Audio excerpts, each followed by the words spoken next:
Hermanos, buenas tardes. Los saludo en el nombre del Señor Jesucristo. Quiero pedirles que por favor vayamos con la copia de nuestras Biblias a la primera epístola del apóstol Pedro. Primera epístola de Pedro, el capítulo 5. Vamos a leer el versículo 10. Primera de Pedro 5, 10. Y ahora cuando el hermano estaba haciendo la lectura de Lamentaciones, yo pensé que pues había como una conexión entre lo que el Espíritu Santo le había dado para leer con lo que nosotros, con la ayuda del Señor, también vamos a tratar en esta tarde. En Primera de Pedro 5:10, cuando veíamos también en Lamentaciones 3, cómo es que hablaba el profeta Jeremías acerca de todo lo que le estaba sucediendo, pero él confiaba en las misericordias del Señor. 1 Pedro 5:10, la palabra del Señor dice: mas el Dios de toda gracia, que nos llamó a su gloria eterna en Jesucristo, después que hayáis padecido un poco de tiempo, Él mismo os perfeccione, afirme, fortalezca y establezca.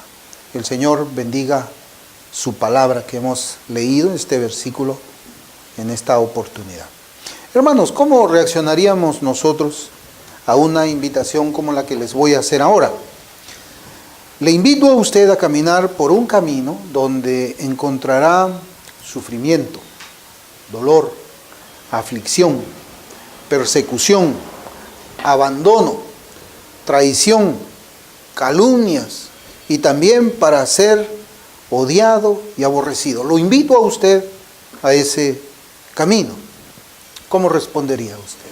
¿Aceptaría usted ese camino o no aceptaría ese camino? ¿Le gusta ese camino? ¿No le gusta ese camino? Bueno, lo que deberíamos decir es que nos sorprendería mucho que alguien nos haga una invitación como esa. Por lo general, nosotros buscamos para nosotros mismos todo lo que es opuesto a lo que yo he mencionado. Por ejemplo, nos gustaría una invitación que sea una donde se nos hable de bienestar, placer, alegría, gozo, camaradería, unión, fidelidad, elogios y honra. ¿Verdad, hermanos? Eso suena un poco más satisfactorio a nuestros oídos, un poco más apetecible a nuestros oídos que la primera.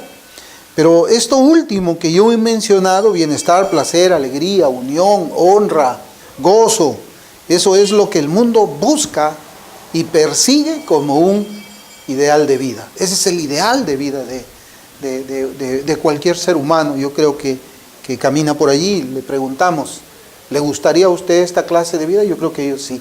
Y más bien a la primera invitación dirían: no, por favor, eso manténlo lejos. No quiero estar cerca de eso que tú me hablas, de sufrimiento, persecución, odio.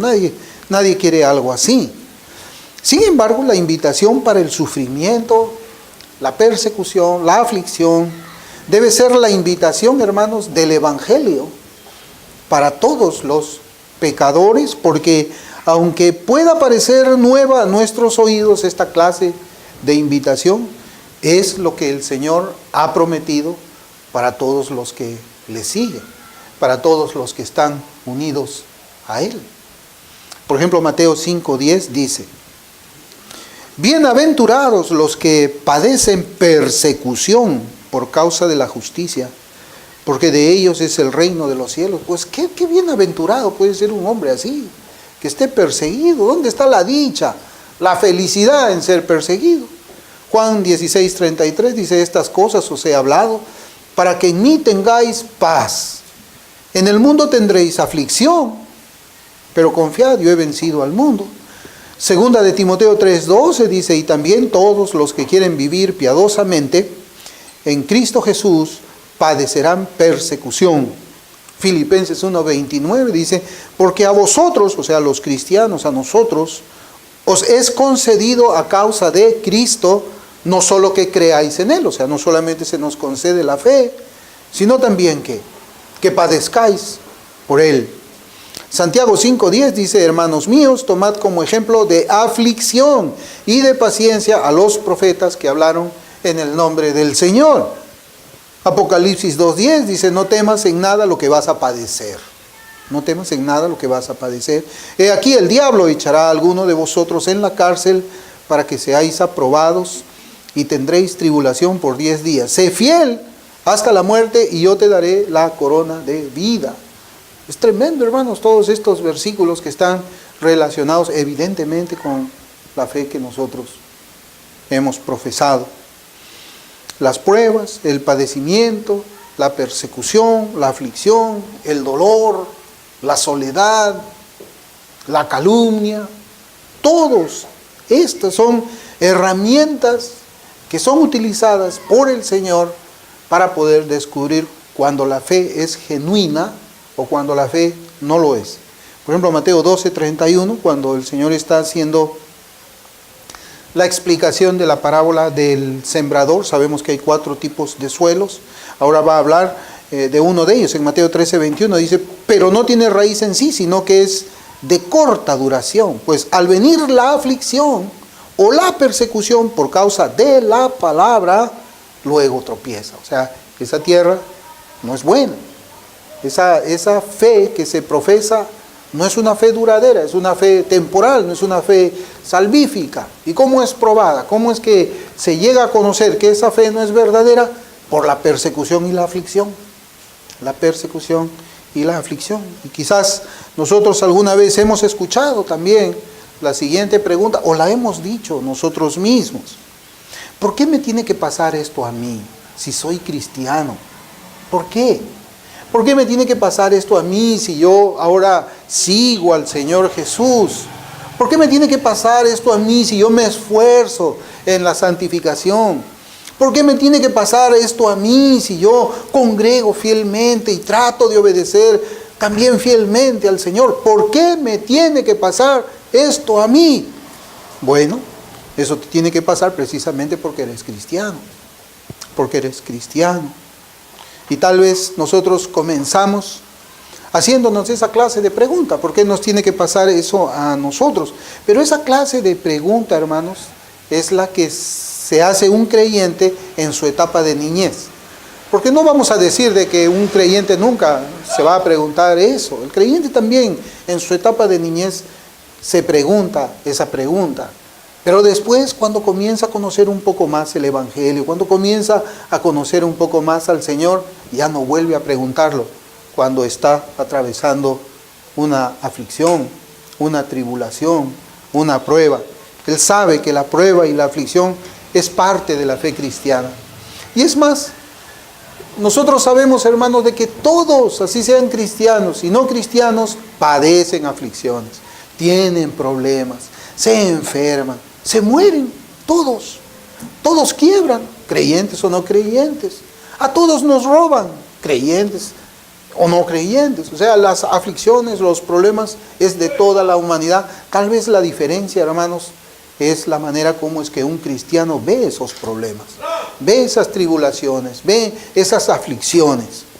Leamos una vez más nuestro versículo de la palabra de Dios. Dice, mas el Dios de toda gracia, que nos llamó a su gloria eterna en Jesucristo, después que hayáis padecido un poco de tiempo, Él mismo os perfeccione, afirme, fortalezca y establezca. Hermanos, mi propósito en este sermón es que al final, cuando terminemos nosotros de meditar, es que podamos dar gracias al Señor por los padecimientos que enfrentamos en este mundo caído por el pecado. Ese es el propósito de esta enseñanza.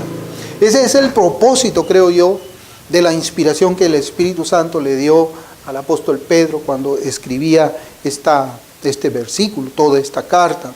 Era que finalmente nosotros entendamos que esas aflicciones en realidad terminan en bendiciones para cada uno de nosotros. Y si notamos bien nuestro versículo, hermanos, vamos a ver una especie de cadena. Una cadena. Comienza con un eslabón, pasa a otro y pasa a otro. Y la última parte también es una cadena dentro de la cadena. Como creyentes nosotros no deberíamos fijar nuestra atención en la gracia que recibimos. A veces nosotros fijamos más la atención a todos los bienes materiales que el Señor nos da mientras estamos transitando por aquí, por la tierra. No, hermanos, nosotros deberíamos de fijar nuestra atención en Dios. Dios es la fuente de toda la gracia. Por eso es que vemos que Pedro comienza este versículo hablándonos de el Dios de toda gracia. El Dios de toda gracia. Es allí donde nosotros debemos de poner nuestra atención, primeramente. Ese es el eslabón inicial de la cadena. Nuestro caminar en la fe nos enseña que existen diferentes canales de la gracia, ¿no? O sea, son fuentes, ¿no? Son fuentes distintas por las cuales nosotros recibimos la gracia del Señor. ¿Para qué? Para que podamos nosotros entender que la oración es un medio de gracia. Es un medio de gracia. No es la gracia misma. La predicación de la palabra es otro medio de gracia. No es la gracia misma. La cena del Señor es otro medio de gracia. Sin embargo, la gracia es distinta de todas ellas. Por ejemplo, cuando dice la Escritura de que por gracia somos salvos por medio de la fe es un conductor por el cual nosotros recibimos la gracia. Vamos a suponer, hermanos, que tenemos de este lado nosotros un tanque con agua, un tanque que tiene agua, y en este lado nosotros tenemos un jardín que tiene las flores que ya están muriendo, están pues secándose, están muriendo y necesitan agua. Pero tenemos aquí el agua y en una distancia corta tenemos, o larga, tenemos nosotros esas flores que necesitan el agua. ¿Cómo hacemos para trasladar esa agua que está en este contenedor a este jardín que está acá? ¿Cómo? ¿Qué es lo que nosotros necesitamos? Una manguera. Una manguera es lo que necesitamos. Ahora yo les pregunto algo. ¿Qué es lo que salva de morir a esas plantas? ¿La manguera o el agua? El agua. Pero la manguera es un canal para que eso que necesitan estas plantas para poder vivir sea transportado. Entonces, cuando nosotros vemos los medios de gracia, no son la gracia misma. La oración no es la gracia misma, pero la oración es un canal por el cual nosotros vamos a recibir la gracia de Dios. Una gracia personal primero, pero también la respuesta a la oración es una gracia de parte de Dios. Todo es gracia, hermanos. Todo es gracia. Nosotros en realidad no merecemos nada. Si es que en verdad conocemos la persona de Dios, conocemos la santidad de Dios, vamos a llegar a conocernos a nosotros mismos y vamos a ver de que somos santos pecadores, que aún nosotros no somos sin pecado. Y cuando notamos el pecado que todavía está en nosotros, ese pecado remanente que no nos domina, pero está allí estorbando, está allí haciendo ver su presencia, nosotros decimos, wow, todavía yo soy un hombre imperfecto, yo soy un hombre pecador. Pero sin embargo vemos que Dios cumple su promesa a pesar que aún pecamos. ¿Por algo que hemos hecho nosotros? No, es por gracia. Es por gracia. Por eso nosotros debemos de comenzar viendo siempre primero al Dios de toda gracia. Y la gracia es multiforme. Por ejemplo, la elección para salvación es por gracia. La convicción de pecado es por gracia. El perdón de nuestros pecados es por gracia. Nuestra preservación aquí en la tierra, y eso incluye suplir bienes materiales y también los bienes espirituales, es por gracia. Podemos encontrar la gracia de Dios hasta ¿sabe dónde, hermanos? En la muerte de los justos.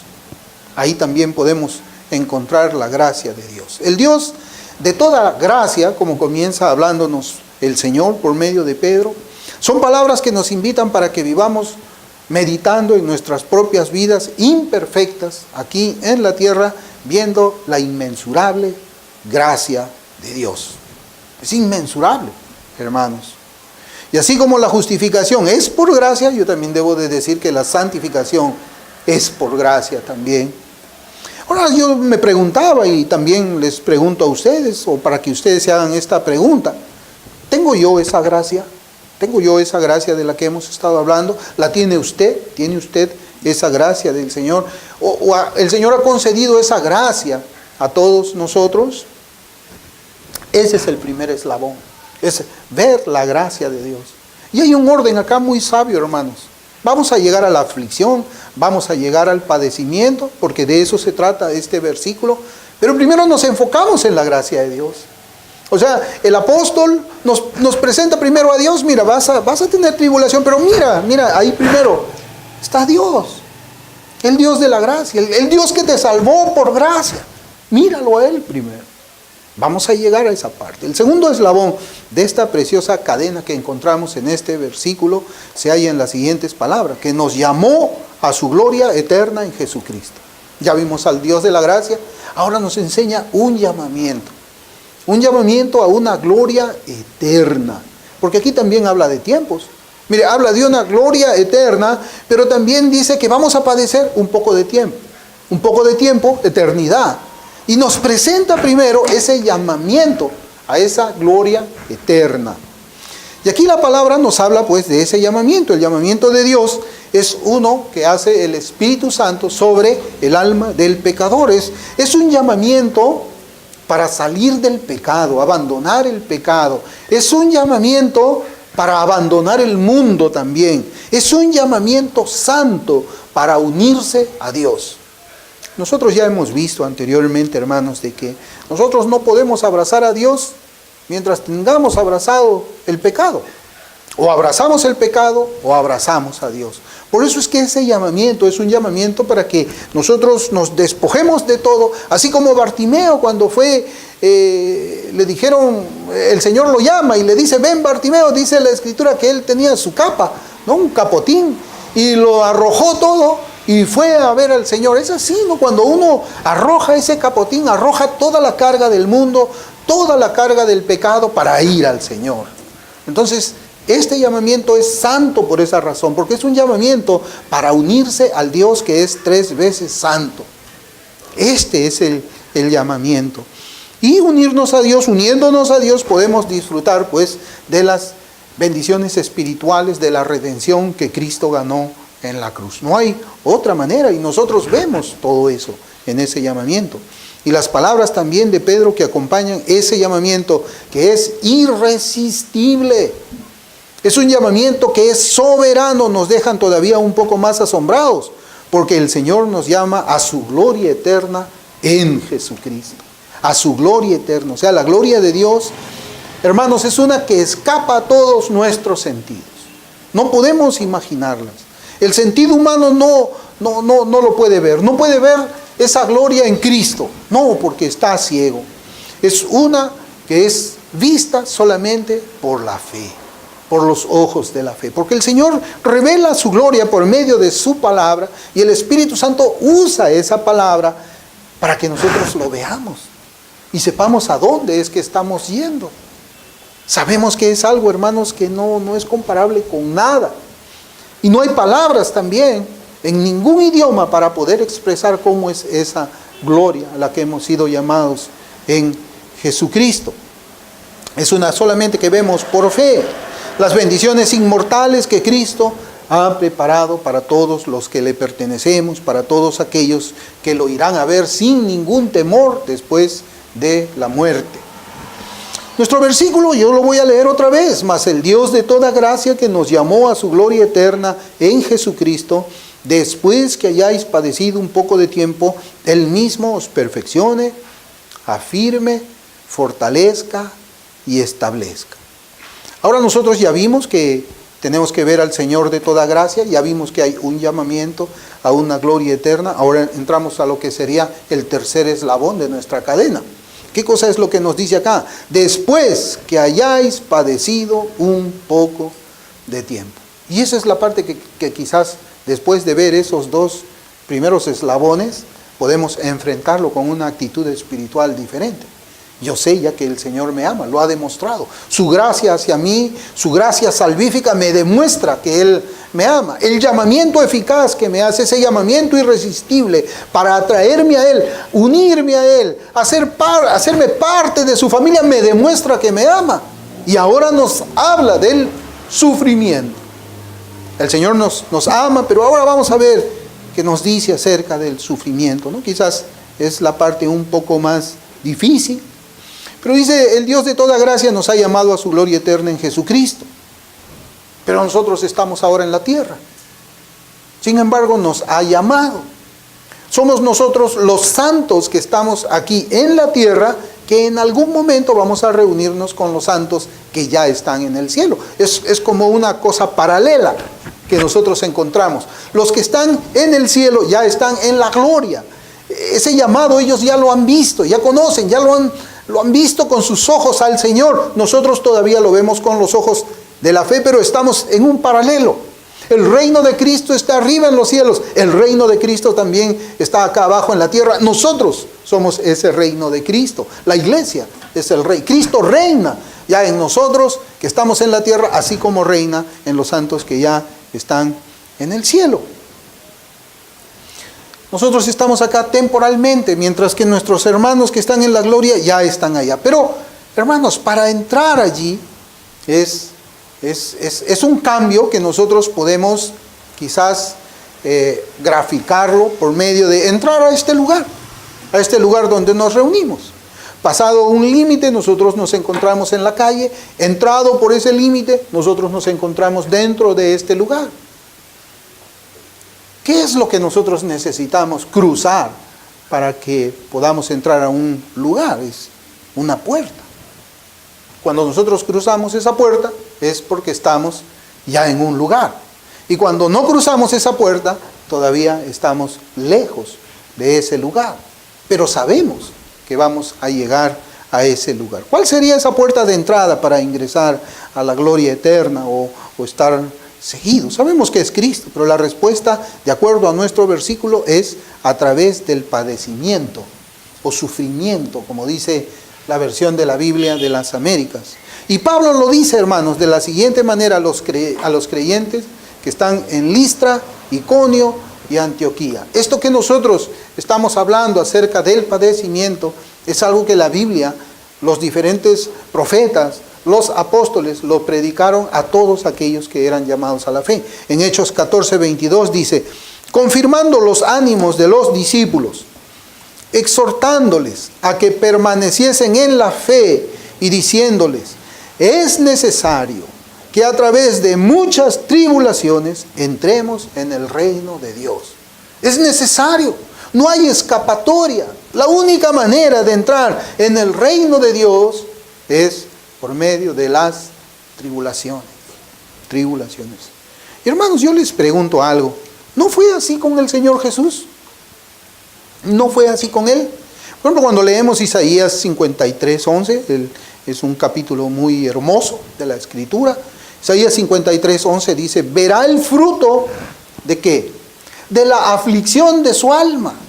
Mira, acá habla de un fruto de la aflicción de su alma, de la aflicción del alma de Cristo. Dice, y quedará satisfecho por su conocimiento, justificará mi siervo justo a muchos y llevará las iniquidades de ellos.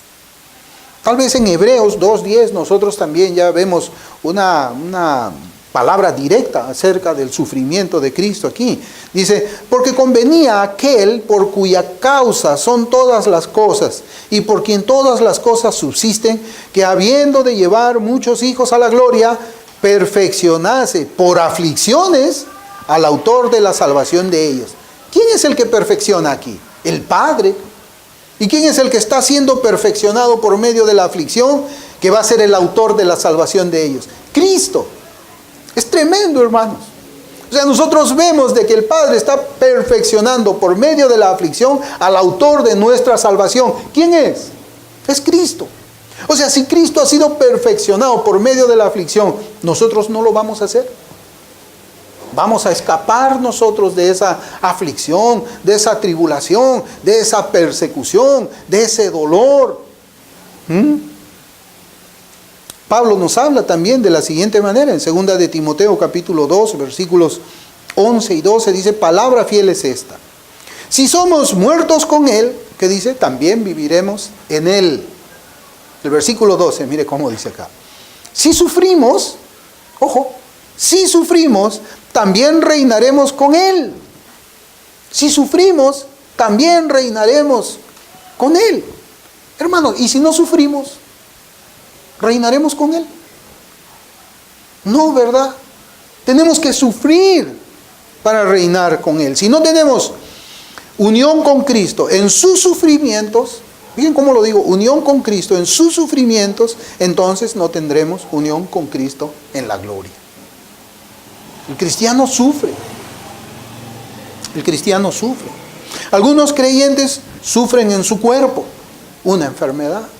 Otros sufren en sus familias. Otros sufren en sus trabajos. Otros sufren en sus espíritus por causa del pecado. Pero todos sufren. Todos sufrimos. Algunos sufrimientos son leves.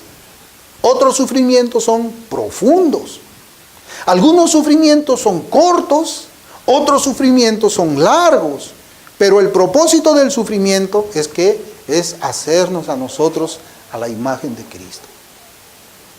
Perfeccionarnos por medio del sufrimiento. Por eso es que yo les decía, tengo que convencerles de que el sufrimiento debe de ser agradecido también al Señor. Debe de ser agradecido al Señor. La escasez es una forma de sufrir. Debe de ser agradecida también al Señor. Hay un propósito en todo eso. Hay un propósito. Y Dios, de acuerdo a lo que nosotros estamos leyendo, hermanos, Él ha determinado para cada uno de nosotros cierta medida de sufrimiento, según nuestra propia capacidad espiritual para soportarlo. 1 Pedro 1:5, por ejemplo, dice que sois guardados por el poder de Dios mediante la fe para alcanzar la salvación que está preparada para ser manifestada en el tiempo postrero. O sea, estamos siendo atribulados, estamos siendo perseguidos, pero dice la Escritura que somos guardados por el poder de Dios. Hermanos, estamos en las manos más seguras que podemos estar, más seguras. Nuestro versículo dice, y lo voy a volver a leer, mas el Dios de toda gracia que nos llamó a su gloria eterna en Jesucristo, después que hayáis padecido un poco de tiempo, Él mismo os perfeccione, afirme, fortalezca y establezca. Hermanos, no es que todas las horas de nuestras vidas estamos sufriendo o padeciendo, ¿o sí? ¿Todas las horas? ¿Todos los minutos? No, sino por un poco de tiempo. A veces estamos sufriendo, a veces no estamos sufriendo. Durante toda nuestra vida hubo un tiempo en que tal vez todo estaba muy bien, no había sufrimiento, y hay otra parte de nuestra vida que sí estamos sufriendo nosotros. Y yo quisiera que pensemos en esta pregunta que deberíamos hacernosla cada uno de nosotros. ¿Qué es un poco de tiempo comparado con la eternidad? ¿Entendemos lo que es la eternidad? Es difícil explicar, ¿no? Eterno es algo que no tiene principio y no tiene fin. Un poco de tiempo comparado con algo que no tiene fin, cada vez se va haciendo más pequeño y más pequeño.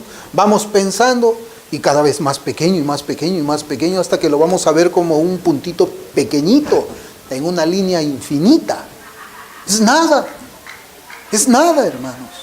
¿Y qué es el tiempo en comparación con la eternidad? Son preguntas un poco filosóficas tal vez, pero nos pueden ayudar a razonar. El tiempo comparado con la eternidad no es nada, hermanos. O sea, cuando nos habla a nosotros de padecer un poco de tiempo, en realidad nuestro padecimiento comparado con la eternidad, que es hacia donde debemos nosotros mirar a ese Dios de la gracia que nos llamó por su gloria, para su gloria eterna también, pues es nada.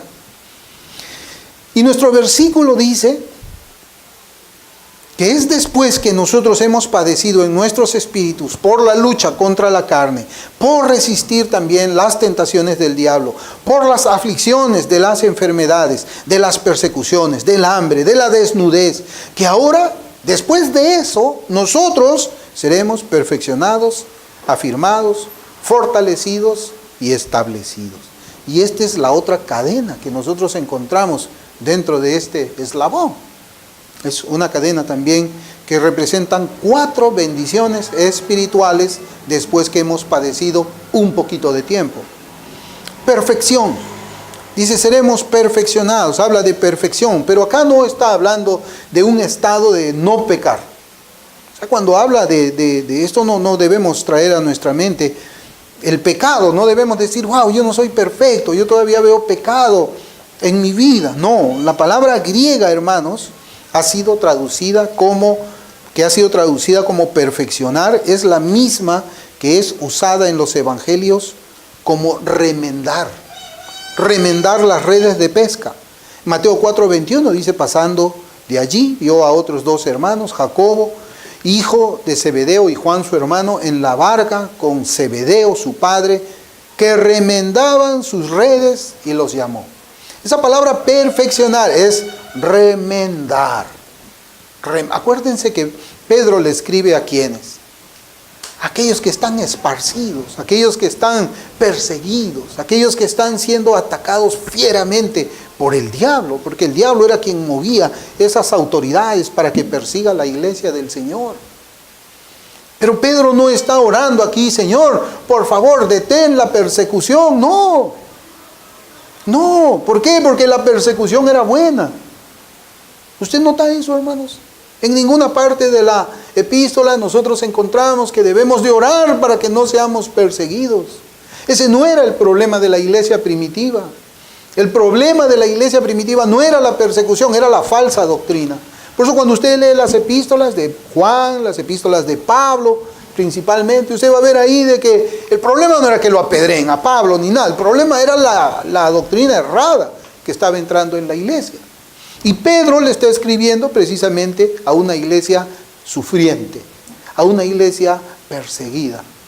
A ellos les está escribiendo. Entonces, esa palabra perfección en realidad significa remendar, significa reparar, componer, arreglar. Eso es lo que significa. Porque la persecución nos daña, hermanos. Nos daña espiritualmente. No podemos nosotros negar esa parte. El dolor físico del cuerpo por una enfermedad daña el espíritu, toca el espíritu también. El apóstol Pablo también usa esa palabra, hermanos, en el siguiente versículo, en Gálatas 6:1. Él dice, hermanos, si alguno fuere sorprendido en alguna falta, vosotros que sois espirituales, ¿qué dice? Restauradle. Eso es lo que significa también esa palabra perfección. Significa restauración. O sea, el mismo Dios que os llamó a su gracia eterna en Jesucristo, después que has padecido esta persecución, Él te restaure.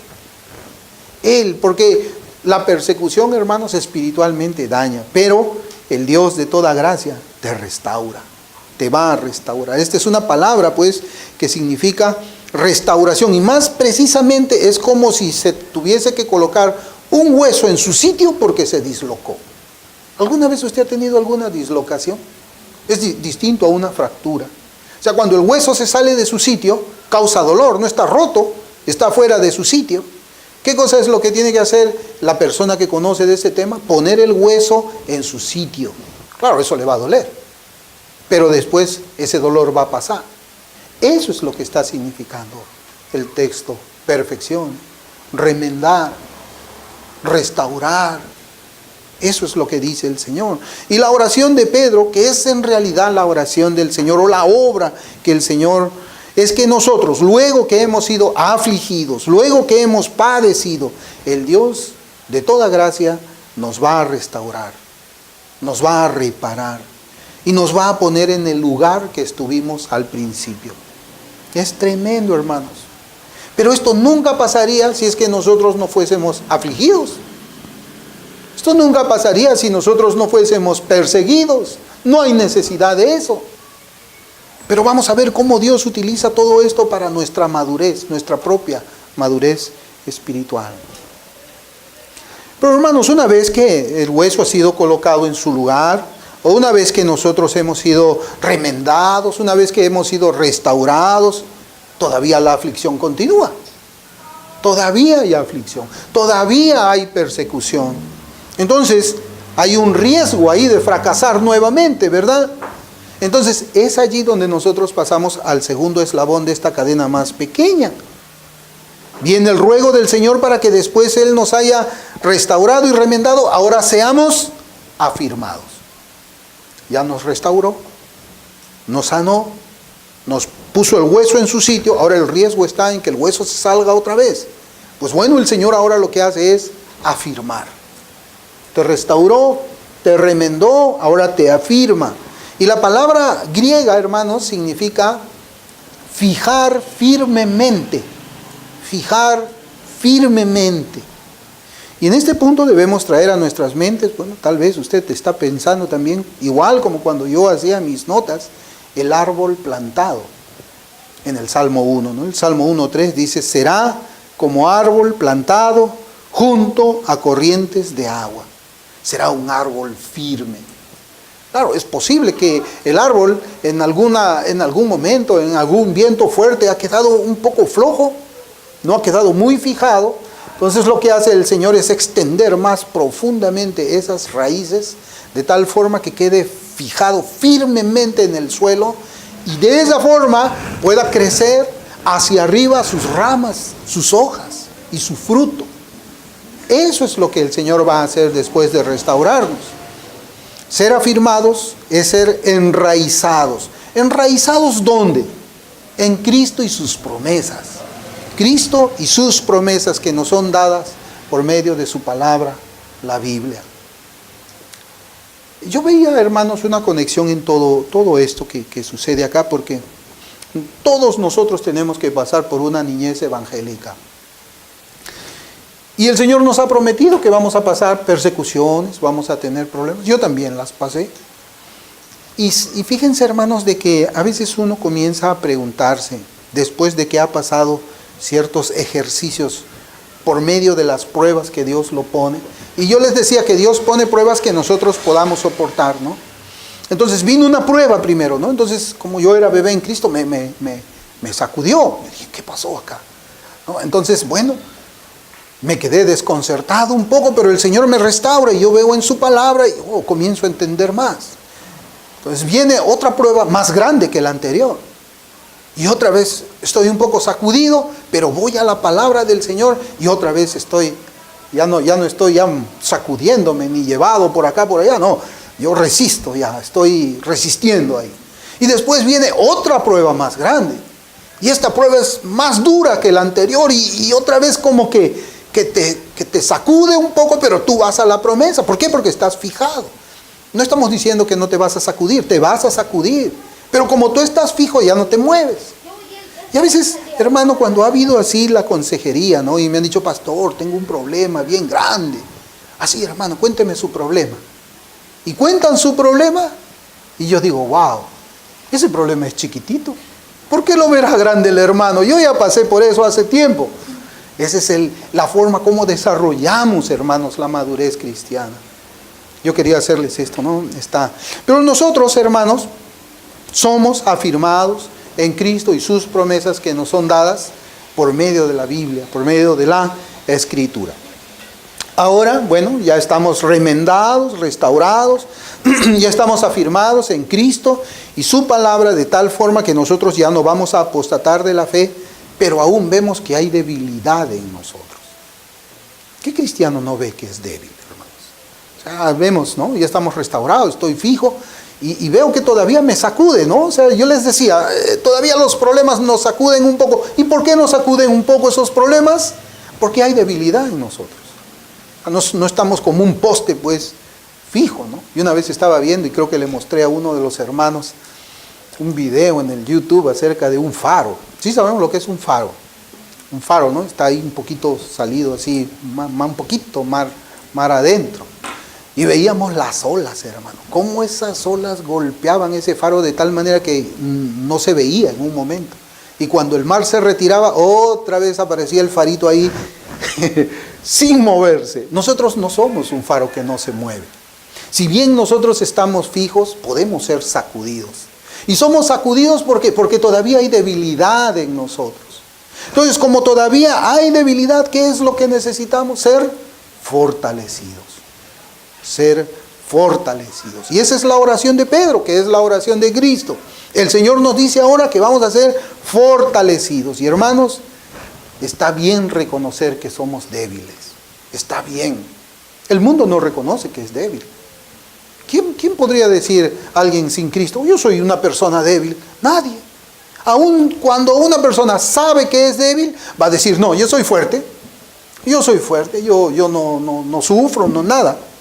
Pero no, está bien reconocer que nosotros somos débiles, porque la palabra misma nos enseña por la situación espiritual de quien fue nuestro hermano el apóstol Pablo. En 2 de Corintios 12:10, mire cómo dice. En 2 de Corintios 12:10 dice, por lo cual, por amor a Cristo, me gozo en las debilidades, en afrentas, en necesidades, en persecuciones, en angustias. Aquí ve usted que es el mismo contexto que Pedro está hablando. ¿Cómo habla Pablo? Habla afrentas, debilidades, necesidades, persecuciones, angustia. Y acá viene lo importante, hermano, porque dice, porque cuando soy débil, entonces soy fuerte. Hermano, si usted viene aquí a escuchar un mensaje sintiéndose fuerte, el mensaje no le va a ayudar a usted para nada. Si usted va a abrir la Biblia sintiéndose fuerte, no le va a aprovechar la lectura de la Escritura. Tenemos que reconocer siempre que nosotros somos débiles. Porque aunque suene una contradicción decirlo, cuando soy débil, soy fuerte, soy fuerte. Por eso está bien reconocerlo. Mire, Isaías 40, es un pasaje que nosotros lo conocemos mucho. Versículos del 29 al 31 dice, Él da esfuerzo al cansado y multiplica las fuerzas al que no tiene ningunas. Los muchachos se fatigan y se cansan, los jóvenes flaquean y caen, pero los que esperan a Jehová tendrán nuevas fuerzas, levantarán alas como las águilas, correrán y no se cansarán, caminarán y no se fatigarán. Es bueno reconocer que somos débiles, porque cuando reconocemos eso, Cristo nos fortalece. Cristo nos fortalece. Y finalmente el Dios de toda gracia, hermanos, dice que nos establece. Nos establece. Y la alusión es a los cimientos que se pone en una construcción. Es esa. Antes de levantar cualquier pared, ¿qué cosa es lo que se pone?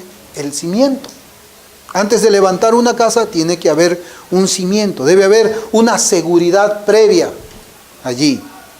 Que los cimientos puedan sostener las estructuras que serán levantadas sobre él. O sea, los cimientos, las zapatas, no sé cómo le llaman acá, son diferentes dependiendo lo que usted quiera construir.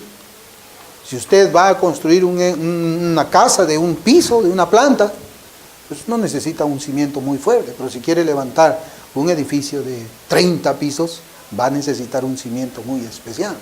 Y ese cimiento es el que pone Cristo, porque nosotros crecemos en el Señor. Y necesitamos un cimiento fuerte, fuerte, hermanos. Nosotros no somos el cimiento fuerte. Cuando el Señor habla de que nos establece, no dice que yo me voy a establecer en mí mismo, en mi propia prudencia, en mi propia fuerza, en mi propia sabiduría. No. ¿Cuál es el cimiento al que se está refiriendo el apóstol Pedro? Hermanos, es Cristo. Cristo. Nosotros somos afirmados en Cristo. Nosotros somos establecidos en Cristo. Cristo es nuestro fundamento.